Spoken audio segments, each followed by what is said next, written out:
the first step and the hardest step for a brand new hairdresser or a hairdresser to move to a brand new town because you got a military spouse and they moved you to a new city and you're like, I got to start over again. It gets easier every time. So step one is you got to get some clients, right?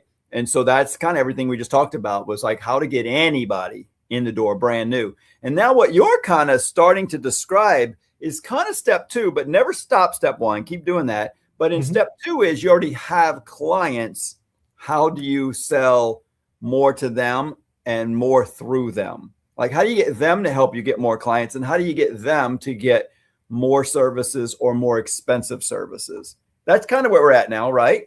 That's where we're at. One of the best things I ever did was I got the command hook and I stuck it to my mirror and I hung so it's so super easy. You get a 4-pack from the dollar store.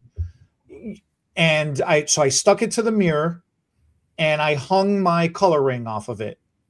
And it was the extensions color hair ring. Extensions, yeah. And you can do that with hair color also. Well, I started off with the hair extensions coloring, thinking that's the first thing I was going to do. I have then now I've got all kind of color rings. Coloring, yeah. I've got the keratin coloring. I've got the hair coloring. Only this much of your mirror showing now.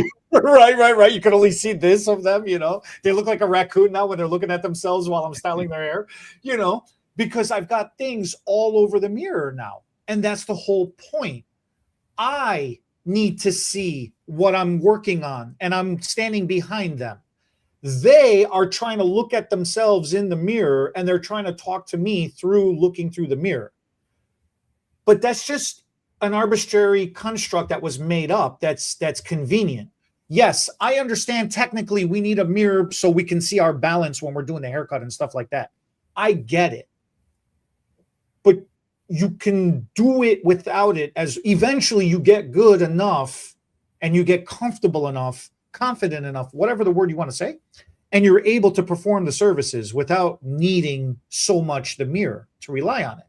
Mm-hmm. And then you get your clients used to that environment. So now the entire time they're just sitting there, they're staring. You know how many times, like I'm going to the salon tonight, every Thursday, for whatever reason, Thursday seems to be a hot night, my coloring is somewhere floating around in the salon. It is never at my station when I walk in.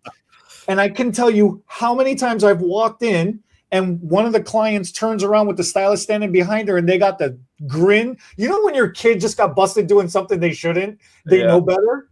And they just got that stupid grin. Are they not supposed to take your coloring or what?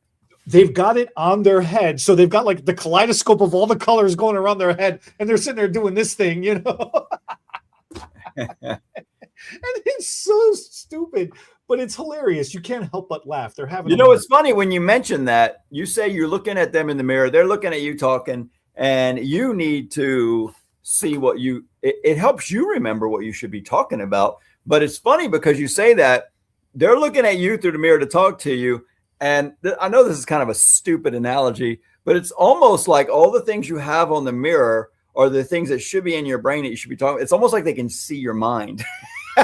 They can see what you want to talk about, what you should be talking about, what they should be getting. That's interesting. That's the whole point.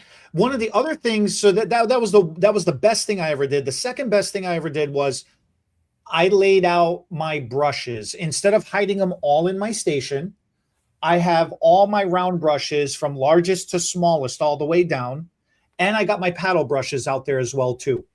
Now, the other stylists start laughing at me. They're like, "Oh, what do you got going on over here? You having like a yard sale on your station?" I'm like, yeah, laugh it up. I've started selling more brushes now because the clients are staring at them and they're asking what's going on.